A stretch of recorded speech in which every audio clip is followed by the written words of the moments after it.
Good morning, good evening, good afternoon. Welcome to another episode of LunarCrush Live. John, how are you doing this morning or this afternoon for us? I am so good. I'm so excited. We have quite the day ahead. So this is going to be exciting. Yeah, man. A lot going on. Today we've got Eric Chen, co-founder and CEO of Injective Labs. We will be discussing all things Injective, chatting about DeFi, trading, community strategies, and hopefully answering some questions that you guys put out there on Twitter. Our disclaimer, as always, a reminder, we do not take payment for our live streams. We bring on cool, fun, exciting people that have dedicated their careers and lives to crypto. So Eric looks like one of those folks. Again, get in there and slam that subscribe button. We've got some really fun ones. I think we've got Cadena coming Friday. We're still coordinating on animal concerts. We've got a lot of really fun ones coming up. So make sure you get in there, subscribe, so that you are reminded of the next live stream. And without further ado, Eric, my man, how you doing? Hey guys, how's it going? Good, man. Welcome to LunarCrush Live. We always like to start. Where are you in the world and what's it like there right now? Yeah, we're in New York right now. Just been mainly pretty, I think relatively still chilly, but waiting for summer to come. Yeah, man, that's springtime in New York. It's got to be fun. Everyone's looking forward to getting the summer rolling. How has the crypto community been there? The Web3 community been? I mean, there's a couple folks we've talked to that are based in like Brooklyn and in and around there with such a global footprint of the industry. I mean, what do you think like New York's role has been, over the last couple of years in crypto? Yeah, I think New York is certainly still the epicenter in a sense for, all things blockchain development. It used to be a lot more centered towards San Francisco and the Bay Area, with a lot of, exciting protocols being worked on there and a lot of exciting research. But I think these days, in like the post-COVID world, a lot of people has been trying to get outside, explore a little bit more. So certainly a lot of our friends have moved, me, myself, and Injective Labs team included. Yeah, I bet. Yeah, it's so, decentralized is the word, but it's like, it's so all over the place. But I just feel like no matter what happens, no matter what the industry, like New York still has some sort of stranglehold, like on culture, like in every industry. Agreed. Yeah, man. So love to hear a little bit more about you. How you kind of got into the industry, your career, your journey before crypto, and kind of what led you to where you are today, and then learn a little bit more like on Injective. Yeah, so I first heard about crypto around 2012 or so. Back then, it was mainly surrounding the concept of proof of work blockchain and all the interesting, or I guess like listing like kind of unusual tech stack behind it that got me really interested when I was pretty young. I didn't necessarily have the full understanding of all the mechanisms that go behind it, but it just seems like very novel. It just seems like something that no one has ever explored or looked into yet. And I would say like flash forward like 5 years after, like 2017, 2018 or so, that's when I started to participate into a lot of basically research in my college and looking into a lot of cryptographic primitives, doing research around verifiable delay functions. And that's really when there's a lot of crossover with cryptocurrencies and stuff like that, because I remember, the cryptography branch of CS, cryptocurrency was definitely one of the coolest things to be in, because otherwise you would have just been like NSA and stuff like that, working on like the next encryption standard and stuff like that, and just debate over like which encryption scheme doesn't have a backdoor, or whether someone is using that backdoor to spy on you. So I think cryptography has certainly brought a lot of excitement, me myself included, because of the blockchain industry, and that's kind of how I really got into it, and also started working at a fund. just because, without understanding, there's a lot of inefficiencies in the market.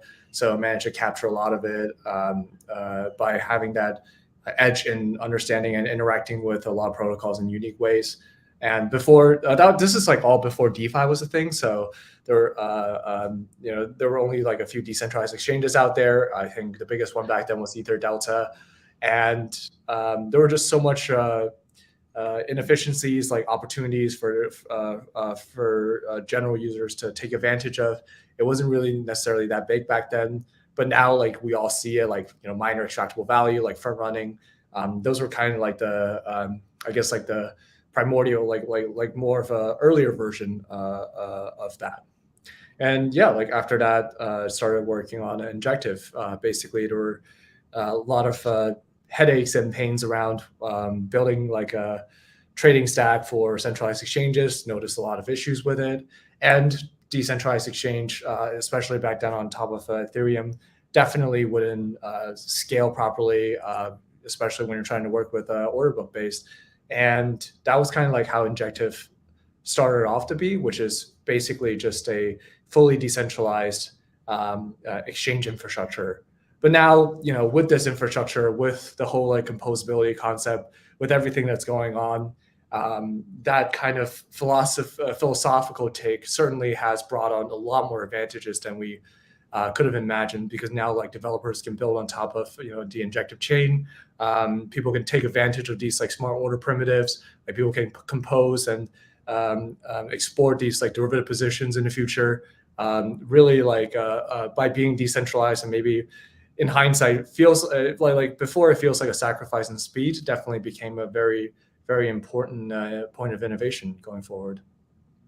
I love it. Yeah, one thing when you just mentioned, I haven't really thought about that too much, about like, prior to like being able to build, like whether it's in the crypto space in general, launch a token, like work on cryptography. It's like that was a very, I want to say like more educational. It's like, oh, if I'm going to go get my doctorate in this thing, it's all about research and like kind of being stuck like in a lab, quote unquote, if you will. But now it's like you can kind of take that and apply it to like the retail market in a probably much more exciting and fun way, where it's like, someone coming out of college like yourself is like, oh, I get to take this and go build something fun with it.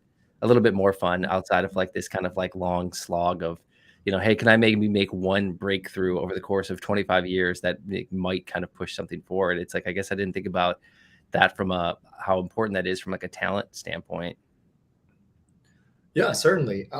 Especially if you look at like a lot of the cryptography papers back in the day. Like one of the things that I was mainly focused on is this thing called like verifiable delay function. And one of the first few paper, basically when they first introduced the primitive, they were listing examples and applications like a decentralized lottery, where like, like you don't want people to manipulate the lottery result. You want to make sure it's truly random. And with the introduction of blockchain, with the possibilities behind cryptocurrency applications, basically it became the backbone of consensus for even though like Solana is using a slightly different take on it, but it still became a very, very important primitive for Solana's consensus. And there's like countless other applications for kind of like collision resistance, front running resistance, and so forth. So it's really I think like the overall like Web3 space definitely made cryptography a lot more exciting, and people get to like see the applications and make it a lot more palpable. Yeah, absolutely. And so tell us a little bit about like, what is Injective? Yeah. So we at Injective Labs generally contribute to this blockchain called Injective. And, as the name suggests, it's a very, very, we've devoted a lot of our resources towards, contributing to this ecosystem, and make sure that we're, building out this entire community. And so Injective is a layer 1 proof of stake blockchain powering currently the best possible environment for DeFi developers, because it has one of the most capital efficient decentralized exchange infrastructure for digital assets and derivatives.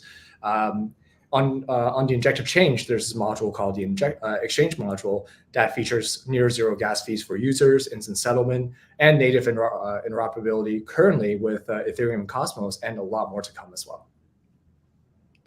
So on that note, I have a question. I mean, how do you look at the impact of low gas fees across the market, and how do you keep them at zero or near zero? And how does Injective maintain a secure network without having those gas fees?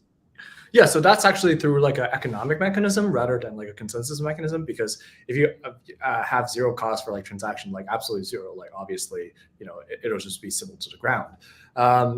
The way it works is that basically there's these exchange applications, and currently there's around 8 or 9 of them on top of Injective chain that can essentially act as a front end and add a lot of special features for the users to be able to access. There's Injective Pro, which is mainly for like a more professional users to try to get as much functionality out of the Injective chain as possible. There's Picasso, which tries to abstract away a lot of things and make it into a very seamless and simple like swap feature. And there's a lot more. And so basically these applications on top of Injective can charge 40% of the exchange fees, which is determined by the governance. And that 40% will basically act as a fronting cost for the gas fee, so that the user doesn't have to acquire the token or go through a lot of different annoying measures, and just let the relayer do the job and send a transaction on their behalf. Wow, that's pretty cool. So I mean, you actually say something. You say it really well in your Twitter handle. I was looking at it, and you say, "quote The blockchain optimized for building powerful interchain DeFi apps." I'd love to hear you maybe break that down a little bit and what that means, and really let the users understand that more. So basically, right now we live in this multi-chain world. There's a really strong community in obviously Ethereum. There's also a lot of blossoming communities in Solana, Ava, Cosmos, Phantom, and so forth, just to name a few. And basically, all of these communities are kind of siloed in nature, and bridge wars, and basically in order for them to communicate and compose with each other, you would either rely on bridges, which is not necessarily the most sovereign, or centralized exchanges, which is definitely not sovereign. And so Injective kind of has this sovereign blockchain that allows it to take a relatively more chain agnostic stance, where it still takes most of the assets and all the value from Ethereum, but enables to connect with all of these other blockchains like Ava, or any sort of IBC enabled chains like Osmosis and Cosmos Hub and so forth.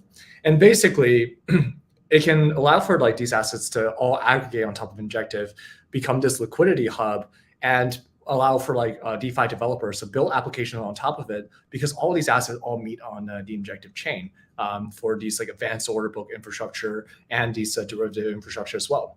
So you can understand it as when a user have to use like a centralized exchange to swap for something, they would probably go on Coinbase or Binance or FTX. But in a decentralized world, that is what the Injective chain is looking for to be, which is essentially having this entirely decentralized infrastructure where developers can build really cool applications while all these like assets and kind of like DeFi primitives meet in the same place. How do you look at, I guess, the on-ramps of capital? Like, a lot of people use those centralized exchanges because they hook into their bank account and they can easily get fiat into the decentralized ecosystem, hopefully at some point. But there's a lot of layers, right? KYC, got to connect your account. Like it's tough, right? And so I guess, how do you look at that? Yeah, I would say like obviously one of the work that the community members are trying to push for is more and more on ramps directly on top of the Injective chain, which means that like support for some of the stable coins that can be directly transferred and converted through the service provider. And on top of that, basically, I would say like centralized exchanges are generally trying to target a much more broader populace or broader audience, where they're not necessarily very knowledgeable about crypto, or they're relatively new to it, so like they need that onboarding process. But I feel like the overall decentralized finance, at least at the current stage, is definitely more focused about like those who are tired of being blocked off from a lot of opportunities, and being blocked off from a lot of very, very interesting primitives that they can interact with, and a lot of hedging needs. And I think that's really where decentralized finance shines, is that first of all, it's non-custodial, where you can just manage your own keys. You don't have to worry about the security of the exchange. And more importantly is that there's just this plethora of different primitives that you can access to. It's an interesting way to look at it because it's an advanced user at the moment, right? And it's also really interesting to think that as more of the population hops onto DeFi, it also needs to, I guess, kind of simplify and be much easier to use for the masses versus just those advanced users. So that's going to be an interesting path in the coming years for sure. I'd like to touch on that a little bit when you think about like the experience of that. And it's like, how do you guys think, are you thinking about kind of like, who is the persona of your kind of like use case there? Cause it's like, as like NFTs continue to grow, and it's like, you're right, like the masses are starting to kind of engage a little bit more. There's brands that are coming into the space and they're trying to figure out, how do I have this consumer interact with my brand in the Web3 space? But they're like, now I got to go onboard them to like this MetaMask extension or this Phantom wallet or, this Terra wallet or this, there's all these different things, which I think in the future, like we're all going to have, and that's the key to everything. Just like I have I have 1,000 different logins to different sites. I'd rather have 50, right? So it's still a better user experience. But like, how are you thinking about your kind of personas and use case of your growth? If you're saying right now it's going to be kind of hardcore crypto users that are going to really understand, that have the need for this deep liquidity from a decentralized standpoint, how does that look in the future as you grow? Yeah, I think for the future, basically it's really about like fully leveraging like everything that's possible on the Injective chain, because right now we're barely scratching the surface. Just like kind of like how Ethereum was like at the early days, where like they were like, oh, like we could create a DAO, or we could launch tokens. But look at Ethereum today, where it's like this entire like very interesting DeFi composability and all those like interesting interactions and all those like very unique twist, kind of like blockchain twists of real world equivalents are all being played out on the ecosystem. So Injective has this native order book infrastructure that we have already kind of envisioned could do a lot more things beyond what's possible on top of EVM. So it's really about kind of demonstrating that and presenting it to a user in the most intuitive way. Just listing an example is that there's a concept called like OffZ on top of any type of Cosmos SDK chains, but more importantly, it's being leveraged in a very unique way on top of Injective, because Injective has exchange messages within the exchange module. So that means that there are unique transactions that that's only for executing trades, that's only for market orders, that's only for like placing limit orders on chain. And so that means that OffZ can be used to grant permission to other people to execute that message on your behalf. Now that just seems like a pretty standard like approval message, but what it ends up blossoming to, and that's coming out within a very, very short time frame, is that basically all these people can just group up together and just be like, hey, like I can't trade 24/7, I can't do this thing, or like I can't do this thing that well. I'll just delegate a certain trading permission to you, and you just do it on my behalf. And that sounds very familiar to people, because that's a guild and the play to earn period, or like within a GameFi perspective, because people are all sharing and pooling their resources together without putting their capital at risk. So I think there's going to be a lot more of these coming out. Basically, people looking at some of the fundamental primitives on top of the Injective chain, what's possible, what's not possible, and really kind of explore it and expand it into a very, very unique concept. And bring this in front of the end user, because it doesn't matter whether you're a trader just trading like a small amount of capital. You'll find like Injective Pro to be the most intuitive, and maybe some of the other platforms to have some like extra feature like Picasso and so forth. Or whether you're just like a kind of like a capital allocator, then you probably want to join a guild where someone who's a lot more active, someone who can watch over, monitor a lot, can kind of execute orders on your behalf. And with the Cosmos integration, like it could be that people want to hedge a certain asset, like a certain NFT, where you could go short on like a floor price perpetual and hedge against your exposure to Bored Ape, for example. So it's really about as a blockchain, as this ecosystem, anyone can be part of it. It doesn't matter what type of user you are, but it's really about building the user-facing application and all these community members coming up with ideas to best service them to create and expose this unique advantage that no other ecosystem can offer. Yeah, and when you talk about kind of like building dApps, like you're talking about the community going and building that out, it seems like, if I'm talking, we talk a lot to layer ones, and it's like if I'm talking to AVAX or like Cardano, for example, right now, it's like, hey, decentralized Twitter, decentralized social media. It sounds like for you guys, like the first generation of dApps is like very DeFi focused and trading focused, and it's like it's a slightly different subset of user that's going to be focused on that. But I think it's an interesting one because it's like all like the health of a market and the health of a chain in our space seems to originate with volume and trading, right? And if there's not that aspect of it, then it doesn't seem to kind of pull in that user base. It's like someone's like, oh, I have to start this now from scratch versus like, hey, we have this underlying kind of like DeFi, like dApp center where you can go and kind of build stuff. Is that kind of where you're going to maintain for a little bit? Or do you see Injective Chain as kind of branching out to other types of dApps as well? So we've been planting the seeds for kind of this multi-faceted expansion towards like more in a future perspective. But at the current moment, I would say the most palpable and the one that the users and the community members are more used to and are more familiar with is definitely more on the DeFi related activity, which is trading, establishing derivative positions, composing with them, figuring out like creative ways to leverage the availability of these data. And from that point on, really, because at the end of the day, any type of application and any type of industry, especially within the Web3 space and especially within crypto space, all have to do with a certain layer of exchange.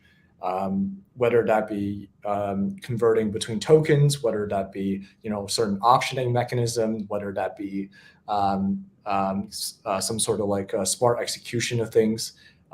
It has a significant crossover where the Injective Labs team, and I'm sure every community member of Injective definitely looking forward to, is that will be where Injective fit into the picture, is that it becomes this go-to destination for exchange within this multi-chain world. You can also understand it as, like Solana right now, like obviously the most used application on top of Solana is pretty much Serum. And that's because Serum is kind of like this crossover for a lot of things that these applications rely on. Same kind of similar case as Ethereum as well, where it's Uniswap, because again, that's the crossover for a lot of things that all these toolings and all these projects utilize. So I have a question about, I guess, just building in this space. I mean, you've talked a lot about this multi-chain world, and with interoperability becoming more commonplace, how should the next generation of dApps that are going to be built out there, how should they look at what chain to build on, and how do you see that? I think it's really about for a certain chain, there's two perspectives to look at it. One is the predictive perspective, and the other one is like kind of like this present snapshot. Predictive is like you look at the capabilities of a chain and kind of like the narrative or like their vision, and predict what the community is going to look like, and predict what type of users or projects building on top are going to be, like basically the demographic for it.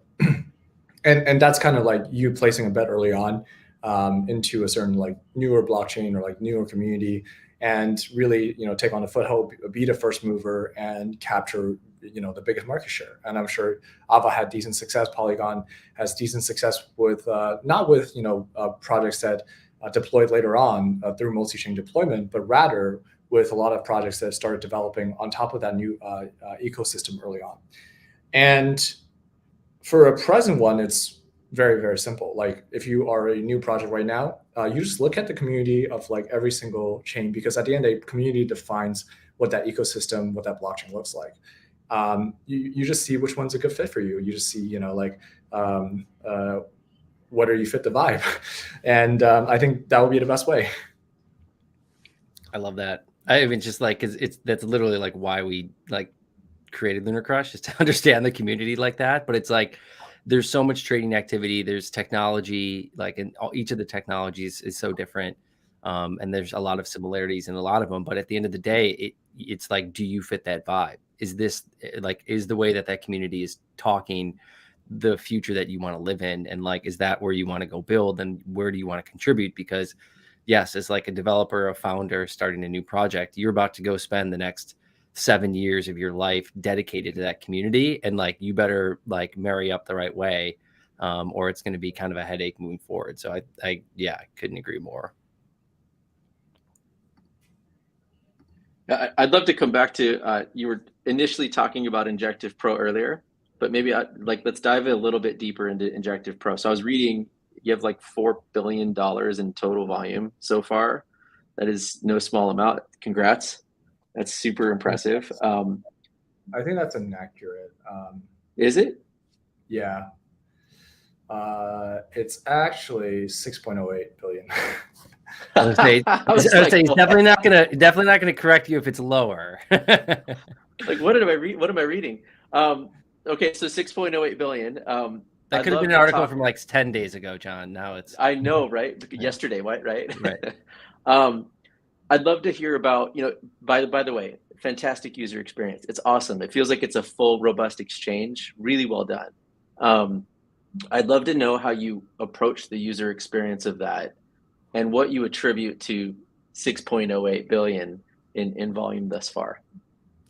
Yeah. So I would say, like, obviously there's still a very, very far way to go for Injective Pro, because at the end of the day, like, this is a decentralized infrastructure trying to make it as seamless as possible for someone who's used to centralized exchange, who's used to instant execution. And we want them to not feel a single difference throughout the entire user experience.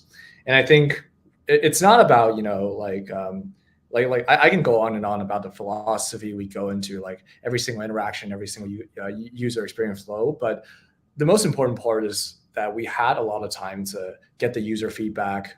It's Pro V2. V1 was definitely not as seamless of an experience. It has a lot of improvement since V1. And it's really about, at the end of the day, listening to the community, spending a lot of time to listen to their feedback, convert them into like actionable product points, and making the trade-off on like what to prioritize and what not to prioritize, and coming up with the best possible experience that I as a new user, I as a general user would find it seamless and find it easy to onboard. Because for the Injective Labs team that built it, we certainly get tunnel visioned for any type of application we come up with, because we wouldn't necessarily think about the UX. We would just assume that, they must know. We expose that to them. And that's certainly, I think, since the launch of the testnet and also, the canonical chain, it's absolutely been a humbling experience where we're like, okay, like we were absolutely wrong about a lot of assumptions that we made about user experience and user flow. And on top of that, especially for the bridging experience, we kind of had like an optimistic assumption as well about how the user would feel when they send it over, because the transactions on chain, like all the signatures are there, people can definitely see it. But just displaying that information in the bridging process and telling them what step it is has brought a lot more comfort in the user, and certainly has brought a lot more traction on that specific product alone. So yeah, like at the end of the day, listen to the users, grab feedbacks voraciously, and iterate on top of it. I think it's going to be a nonstop journey. So you get that user feedback and you iterate, but what metrics are you looking at to say, yep, we did a good job, or we have work to do? Are there certain KPIs that you look at in terms of success? Yeah, one day, so basically, I think like this is kind of like an unconventional way of evaluating things, but the more people complain, the more people care about your product. Obviously, there's a lot of exceptions and disclaimers behind it, but I think it's just like a funny thing to put out there, because we realize like really great products generally have a lot of user complaint, because obviously with more users and with more power users, they're definitely going to run into kinks and stuff like that. Perfect products, like, a lot of like the late stage companies and so forth, will definitely see those like complaints slowly going down, and like not many people are complaining. But the way you can tell is that basically for a new product that people are getting confused, they wouldn't even make the complaint. They'll just say move on and do the next thing. It's only for people who are providing feedback, providing criticisms, and really, really getting angry at it. And that's when you realize, like, hey, like, first of all, like, these are like really, really great insight and feedback. And second of all, it means that more and more users are caring about Injective Pro or Injective Hub. And on top of that, I think another really interesting thing is that you start to see the criticisms and the complaints are shifting away, and that's how like a product like a problem is solved, or like they're happy about a certain experience. We try to do like like the NPS scores and do more analytics tracking and stuff like that. But I think from like a human side, that's probably a very interesting metric that we observed. That's fascinating. I love that. Like it's so true. They wouldn't, if they don't care, they're not going to complain. And it also looks like you care when you're addressing those issues too. And it spreads the love, spreads the joy. That's great. Love it. Yeah, that, and like the complaints get a little bit more like detailed, and more involved. It's not like, oh, I don't like the color of this button or whatnot. It's like, hey, this alert triggered like 4 seconds before I thought this alert was going to trigger. And like, here's where I went and found some of the, like, the code on your site that I think is broken. It's like, yes, that's exactly when those are perfect ones. Those where you get really stoked, because you're like, okay, this person cares enough to like start digging into what we're doing, which is huge. It's an interesting conversation because it's such a big deal. Is all these Dapps want to build, they don't actually know which KPIs to look at. And the old world way of doing this, just slap Google Analytics on your site so you can tell all the basics. It doesn't really work anymore in this environment, and it's a huge gap. And it's just we get different answers on that question from depending who we ask. Like, what KPIs are you looking at? And it's literally every team is looking at different things right now. So it's pretty fun. Eric, how do people get, so it's like with a normal, like, you've got a DEX out there, people are like, oh, I'm going to go create like a pancake swap pool, and like, hopefully I get like a syrup pool, or I'm going to go on Ape Swap or Uniswap and I can kind of create my own pool. Like, I'm looking at like just like some of the spot markets here, and it's like, Wrapped ETH, Injective, Link, UST, Luna, Ape. It's like, how do you guys kind of decide and kind of help foster kind of like that ecosystem of new pools? And like, how does someone, like, if I'm a token out there and I'm like, hey, like, I definitely want trading activity on Injective, like, how would I get involved? Yeah, I mean, just a small clarification. So we don't have like really a concept of pool per se. Right. We're like an order book exchange platform on top of Injective Pro. So basically, like, people see the order as this. It's not necessarily like a TVL per se, even though there is kind of like a proxy for it. But what you're getting in return is obviously a lot more like capital efficiency. So in terms of deciding like what market to go for, like what listing, I think the best answer to that is that we don't. There's a governance process on chain for people to vote on it, for people to propose, and the community has gotten a lot better at deciding what market to go for, what market not to go for, based on empirical like observations from like past. And I think one few things that, like, based on the discussions in some of the community chats that we notice, is that they care about whether there's going to be a market maker or a certain liquidity provider to bootstrap the liquidity of that market, or whether like that's going to be whether it's going to be a worthwhile opportunity for the Injective community to capture, or whether it's like a point of innovation that like no one has done before. I think that's really what the community is caring about, which is coming up with innovative markets that people can't really access elsewhere. Gotcha. Or if there's some sort of massive community, it's like, I see like Ape USDT. It's like everyone's like, bam, we need to have access to this because this is going to be a very like capital intensive market. Yeah. It blows my mind. I mean, even like Ape is a good example. Like, they moved 50-60% in the last week. that's billions of dollars. That's not like a little move to do that. And I find that pretty amazing at scale. Would love to hear more about the Astro program. Was reading about that. You got $120 million in liquidity incentives, I think, over the next, is it 5 years, something like that? Would love to hear more about that program. Yeah, so basically, it's just a way to decentralize the protocol and really reward the people who participate in it. It certainly has gone through a few iterations since like the initial launch back in November. Tuning a few parameters by the community over time, but it's really interesting to see like the dynamic of it. Like the community. People like propose like governance proposals, they debate on it. Every single type or like subsector of like type of users have their own interest, and eventually it just comes to equilibrium where like they reach a result that everyone's happy with, and I think that's like absolutely fascinating. So basically, Astro Reward, basically it's just an allocation of a certain percentage, which is pretty much like I would say like close to 10 or 20% of the overall, supply of the entire blockchain, and it's going to be allocated towards, one way or another, incentivizing application builders, and incentivizing, early adopters of the ecosystem. And it goes to, like people like currently at the moment, it goes to people who contribute, like fees to the protocol. It goes to people who contribute liquidity to the protocol. And I think, right now it's still distributing over a 5-year time frame, but the community can decide, hey, like we want to be faster, we want to be concentrated, we want to do a promotion.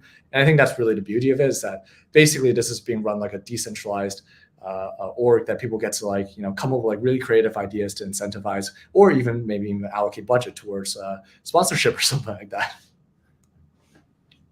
So you mentioned the application builders. Let's talk about that a little bit. I mean, what kinds of things are you seeing built by the community, and what kind of things do you want to see built would be maybe even a more important question.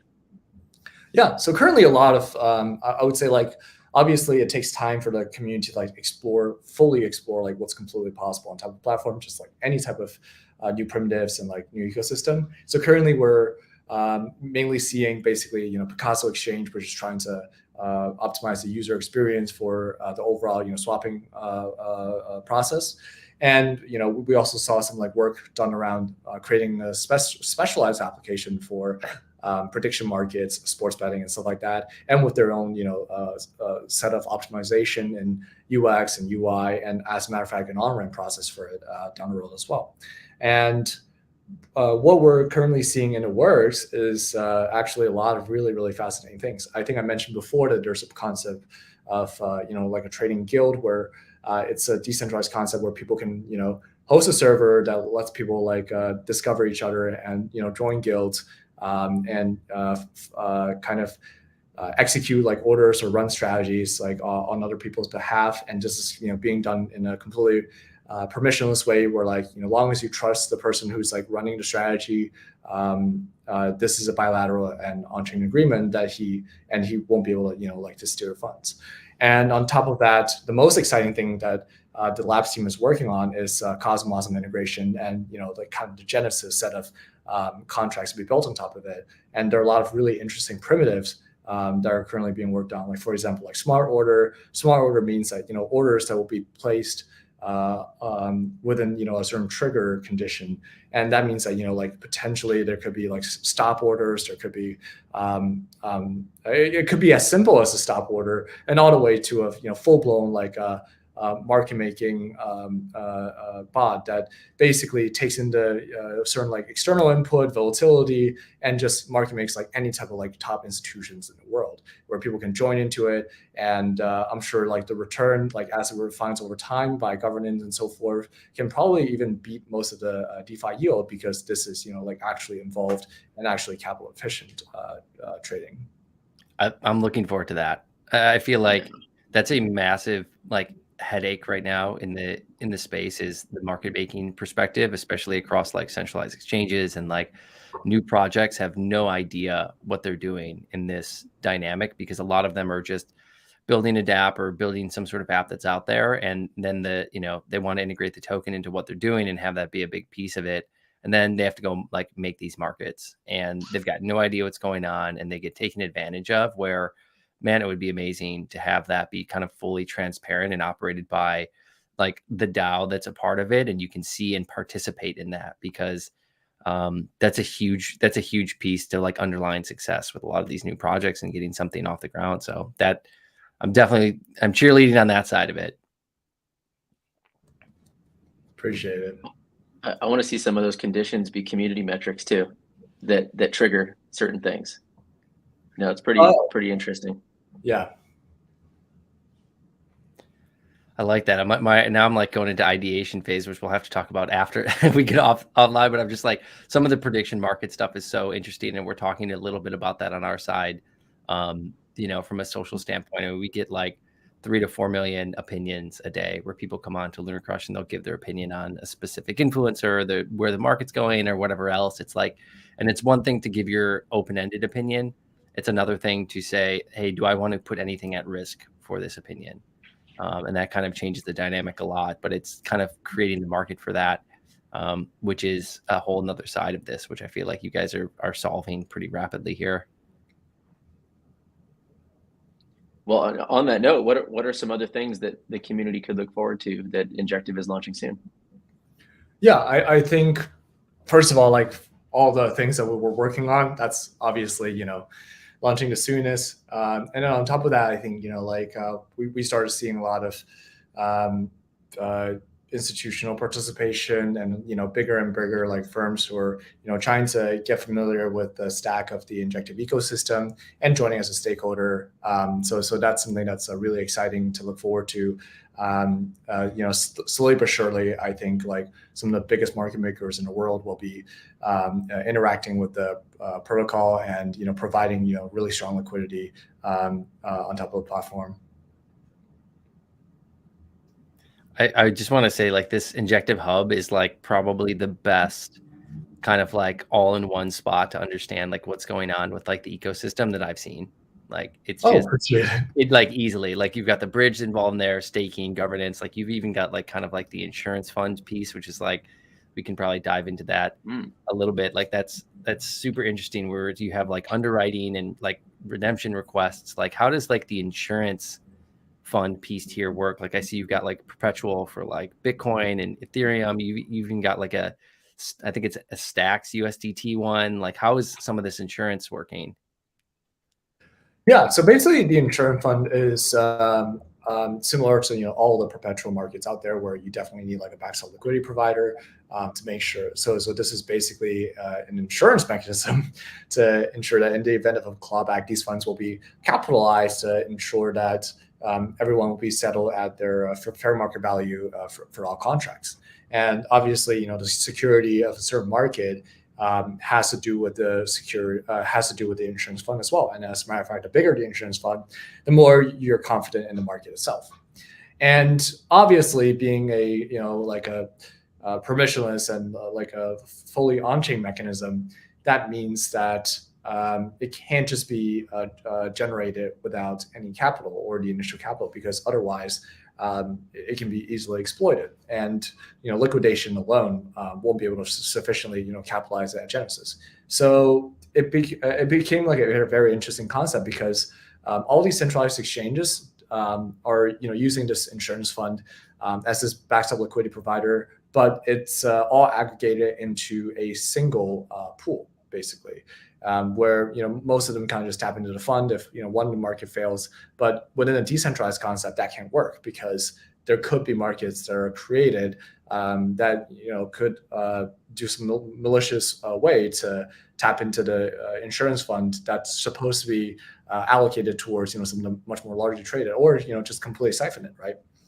And so right now it's basically on like every single market itself has this insurance fund, and it'll essentially be a proxy for the community to decide whether this market is worth listing or not, because they get to see, oh, like someone wants to list this market and it's been seeded for 100,000 or 200,000 in insurance fund. then it probably means that this is a serious market that that like they probably have capital commitment, and they're probably like committed into like making it work and provide the liquidity for it. Because otherwise, like without insurance fund, it probably means that there's no more capital to be providing liquidity on top of that. And one of the cool thing about this is that basically most of these insurance funds at the moment started off with around 200,000 or so for the past 4 months. So I think like currently the APY or the expected APY on it has been pretty impressive, and the redemption process is essentially similar kind of as the unbonding period for Cosmos, where you request a redemption and you get it back within 2 weeks. And obviously this is to ensure that, hey, you don't just panic pull out when like the market gets volatile. Right. Yeah, and a little bit of a buffer there.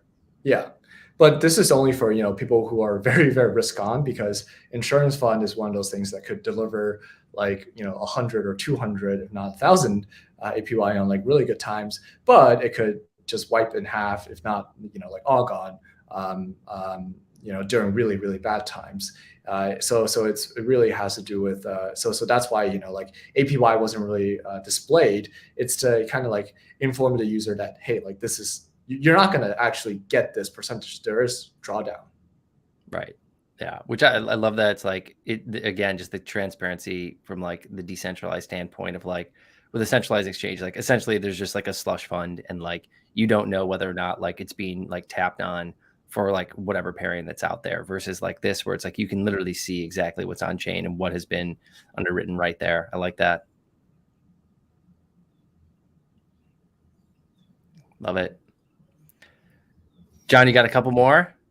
I see. I'd actually like to know who is Eric Chen? What do you do outside of crypto? We want to know more about you. Like what interests do you have? I think I started so basically I guess in my free time I just sneak in like a couple of like league TFTs. And that's pretty much my free time. I also played a little bit of Elden Ring. Didn't really do well with it though. But yeah, like I think that was pretty much all of it. I think like basically 9% of my time is just spent on Injective Labs, and I guess like even for like going out and like traveling, it's usually because of a conference. So I have to figure out like a personality pretty soon. Well, what conferences have you enjoyed, and which ones are you going to coming up? Yeah, I think that's still in the works. Basically, I don't make the decision on like actually going around until like 2 days before. But I think like in the past, I dropped by like the Barcelona conference, AVA, and I also dropped by the Binance conference in Dubai.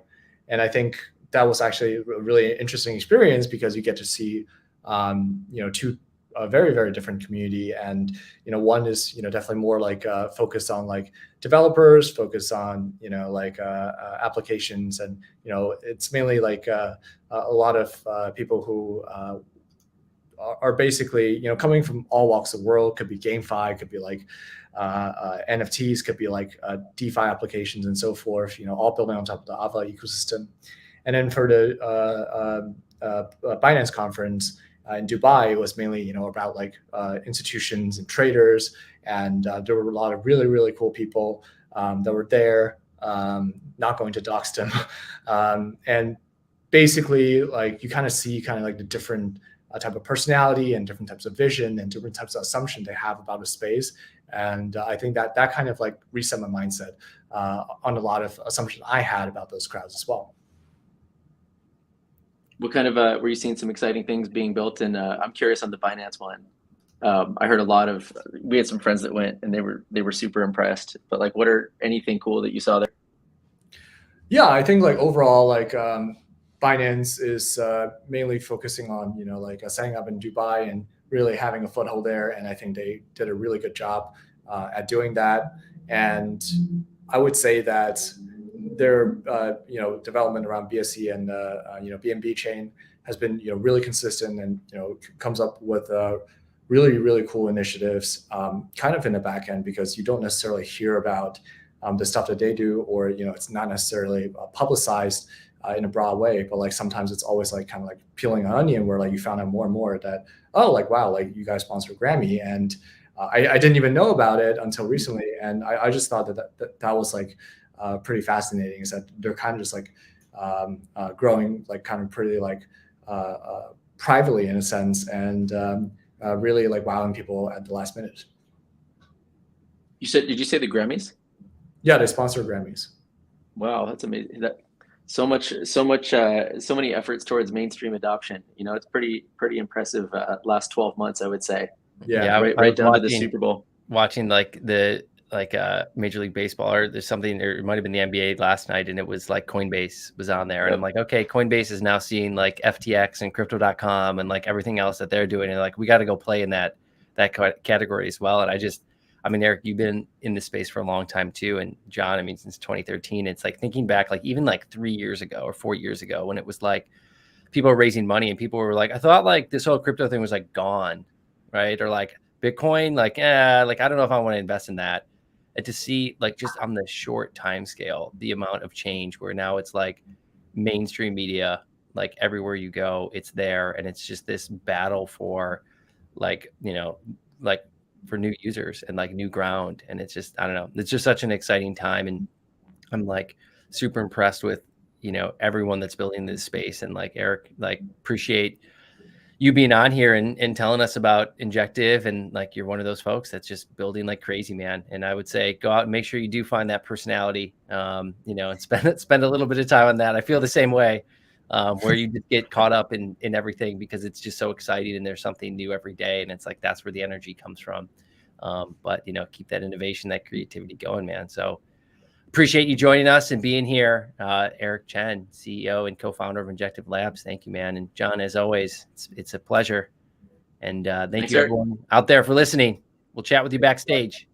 Really appreciate it.